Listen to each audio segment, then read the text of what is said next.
டெல்லி முதலமைச்சர் அரவிந்த் கெஜ்ரிவாலை சிறையில் கொல்ல சதி திட்டம் தீட்டப்படுவதாக டெல்லி அமைச்சர் அதிஷி பகிரங்கமாக குற்றம் சாட்டியுள்ளார்.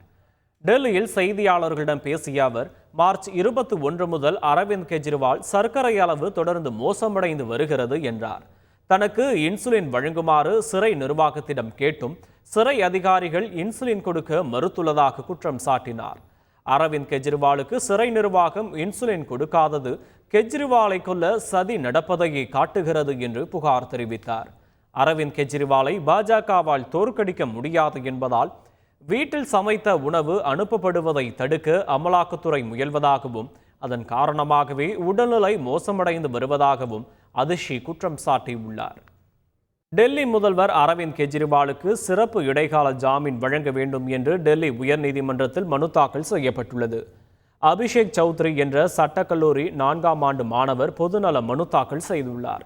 அதில் உரிய நேரத்தில் மருத்துவ சிகிச்சையின்றி திகார் சிறையில் பலர் இறந்துள்ளதாகவும் பலர் கொல்லப்பட்டுள்ளதாகவும் குறிப்பிட்டுள்ளார்.